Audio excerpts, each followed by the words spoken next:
Madam আমার একটু খাওন দেন না। এই এখান থেকে যা তো। ম্যাডাম দেন না ম্যাডাম, অনেক খিদা লাগছে। আমার কাছে কোনো এক্সট্রা খাবার নাই। হ্যাঁ এখান থেকে যা বলছি। একটু দেন না ম্যাডাম, আপনার হেনতে একটু দেন। এই তোকে একবার বলছি না এখান থেকে যেতে, যা এখান থেকে।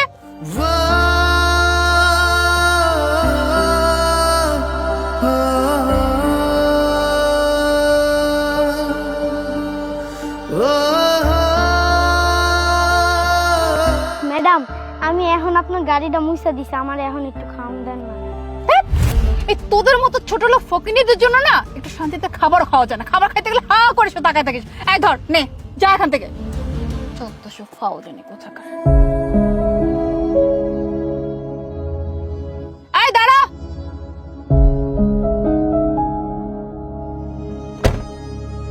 জি ম্যাডাম।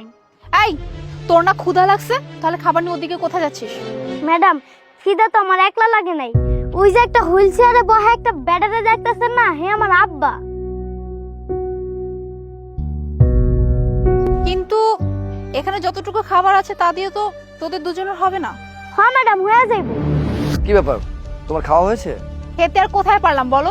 কেন, কি হয়েছে? এই দেখো না, এই ছেলেটা আমি যখন খাবারটা খাচ্ছিলাম এসে বারবার খাবারটা চাচ্ছিল।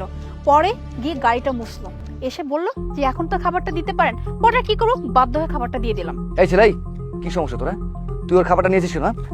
এই রাখো, শুধু শুধু ওকে কিছু বলতে হবে না। ওর বাবা নাকি ভিখারি, ভিক্ষা করে, আর সকাল থেকে নাকি ও একটা টাকাও পায় নাই। তাই তো আমার কাছে এসে এত আকুতি মিনতি করলো একটু খাবারের জন্য, তাই তো বাধ্য হয়ে খাবারটা দিলাম। ও তাই নাকি? ওর বাবা কোথায়? ওই যে ওর বাবা, ওই যে দেখো হুইল চেয়ারে বসা। আচ্ছা চলো তো গিয়ে দেখি ব্যাপারটা কি। হ্যাঁ ঠিক আছে, চলো তো গিয়ে দেখি কি অবস্থা।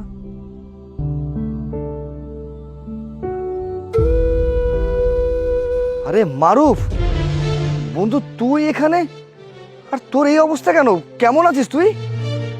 জন, বন্ধু তুই কেমন আছিস? বন্ধু? এই কিসের বন্ধু? হ্যাঁ আমি তো কিছু বুঝতেছি না।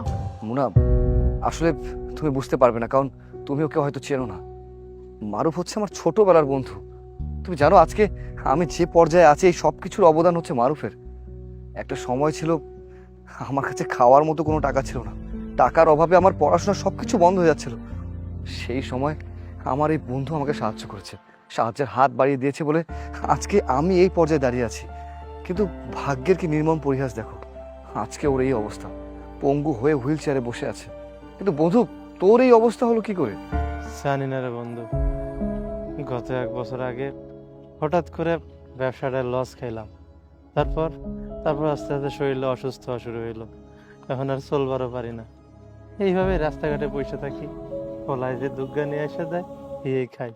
বন্ধু, তোর আর ভিক্ষা করতে হবে না আজকের পর থেকে, কারণ তোর কারণে আজকে আমি যে পর্যায়ে দাঁড়িয়ে আছি না, আল্লাহর রহমতে অনেক ভালো আছি। শোন, আমার যে ব্যবসাটা আছে আজকে থেকে তুই তার একটা সাইড দেখবি। চল, তুই চল আমার বাড়িতে চল, আয়।